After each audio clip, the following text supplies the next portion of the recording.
Hi, in this video we're gonna walk through the codes on how to handle data from forms in our jQuery mobile project. So this is, I've built a simple example of a kind of a quiz for a jQuery mobile app. So this is the first screen where there's a very simple form with one input type text, and the application basically expects a code which is supposed to be seen in a certain location only. So the user needs to be in that location, insert that code. So this is the idea that we could have instead of a QR code. So if I would insert actually anything except ASDF, so this is the code that the application actually is expecting, and I'm going to submit that. So the fact that I inserted this ASDF made it go to the next page. So this is the next page. So after having inserted correctly that code, now we can sort of play the game. So here's the question of who painted this work. Well, if I choose any wrong answer, nothing is actually going to happen. However, if I choose the correct answer and I submit the form, basically I'm going to the third and final screen, which asks the question, when did the painter paint it? Again, if I choose any wrong answer, I'm going to submit the form. Here I'm going to receive a feedback message that was actually incorrect. So if I choose any value which is incorrect, that feedback message is going to stay here, and if I choose the correct answer and I submit the form, here I get a feedback message that this was the correct answer and we have finished the quiz. So this is the simple app, and now I'm going to walk you through the code. So we have three actually HTML pages. The first one is the index, which has the first form. The second one is f2.html, and the third is f3.html. So I began by having again this standard template jQuery mobile page. So there's here one page with a header, content, and footer.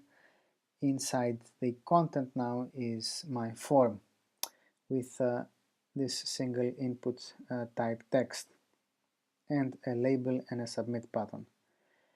Now all of the important things, all of the action in other words, is happening in this tag right here on line 28. So it's important to mention that the form tag needs to have an action attribute with this value, so which means with no value.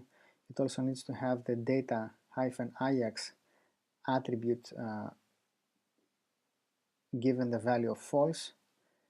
I've also given it an ID, and this is now the event handling attribute, so the onSubmit attribute. In other words, this attribute states what should happen when a user is going to submit this form. So when somebody actually clicks on that submit button right here, then what this attribute states is that when somebody submits the form, then the application needs to go and look for a function with the name of processForm0, and this is basically defined up here in line 11 of the code.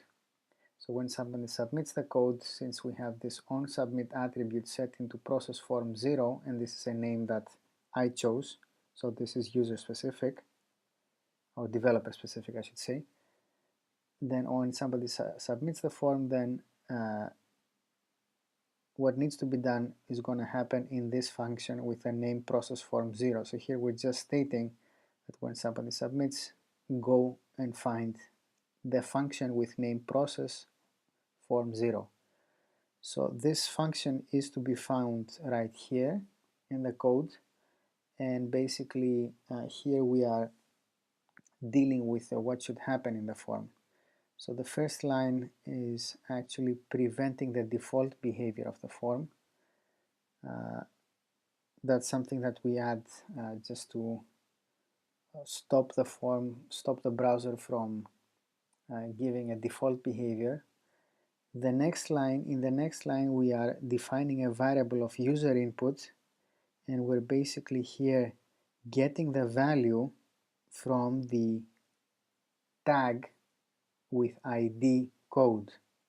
So if we go back in line 31, we see that this is the input tag, which is type text, and this one has the indeed an attribute with ID code.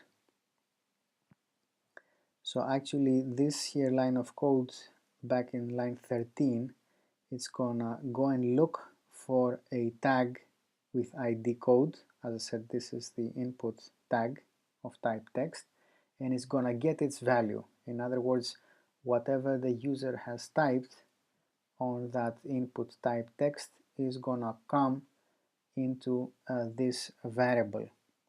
And the next one is a conditional statement. So if that variable that we defined in the previous line equals to this string, in other words the ASDF, then what's going to happen is we're going to move to the second page, and we do that by specifying the document.location.href equals to the file name that we want to move to.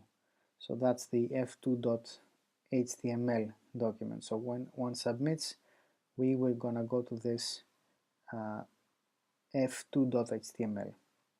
So if you're gonna see this f2.html looks very similar to the first, so to the index.html page. So again, I have this standard template for jQuery mobile pages. So there is again a single page in this file with a header, content, and footer. Again, in the content, I have one form, only now I have also included an image before that form. That's the Starry Night here painting by Van Gogh. And now instead of having an input type text, what I have is input radio buttons, and that's the effect that I showed you previously. So we have here the three possible painters, and those, so if a user chooses actually this input type radio, which has this ID, it's gonna return the value 1. Pay notice on the fact that all of the input type radio have the same name. They have different IDs, they have different ID attributes, but they all have the same name. That's important to handle actually the user's inputs for this input type. So if a user chooses the first input radio, that's going to return the value 1. So if somebody chooses for Van Gogh, the form is going to return the value 1, or I should say the input type is going to return value 1. If somebody chooses Rembrandt, then the input type is going to return the value 2. And if somebody chooses for Picasso, the input type is going to return the value 3. Again, we see here we specify that when the form is submitted, then whatever should happen in order to process that form would happen in the function which is called a process form 1. So this is specified up here in line 11. Again, this is a name that I chose, so this could be actually anything. So if I type this, then I need to make sure to have the same name right here on the form. So this is something specified by you, the developer. I'm going to change it back to this meaningful name that I had, so it's process form 1. So again, in process form 1, we see that we stop that, we prevent that default behavior for the browser, and this is the way now to take the value from that input type radio. So that's the way that jQuery actually handles that. And again, we insert that to the user input variable, and we have again this conditional statement. So if the user input is 1, which means that this is the correct answer to this question, then we're gonna move to that third HTML page. So if somebody answered Rembrandt or Picasso, nothing is gonna happen. If somebody actually answered Van Gogh, then we're gonna move to the third and last page. So if we go to that f3.html, we see that again it's the same idea. So we have one page in that HTML file with a header, and in the content again we have a form, In this case now we have the select tag, which gives us these 4 options. So the first option doesn't, well, returns the a nothing for a value. The second option, which is 1789, remember the question was when did Van Gogh paint it? So we have these 3 options for years. If the user chooses 1789, then the select tag is going to return the value 1. If the user chooses 1889, then the select tag is going to return value 2. And if the user chooses the last option, then the select tag is going to return option value 3. Again, we have the onSubmit here attribute, and here we specify the function which is going to process the form. And one more thing which is added compared to the previous ones is we have this this paragraph tag just before the form function with an ID feedback, so we could actually give some feedback to our users if they did something incorrect. So going again to this function up here, again specified on line 11, so when the user is going to submit this form, this function is going to be called, which is named process form. Again, we're canceling that, so we're preventing that default behavior. We're again inserting on a variable user input the value of the select tag, and this is the way to do it for the for jQuery. So you see we have the select here and the name. So this is the name tag right here.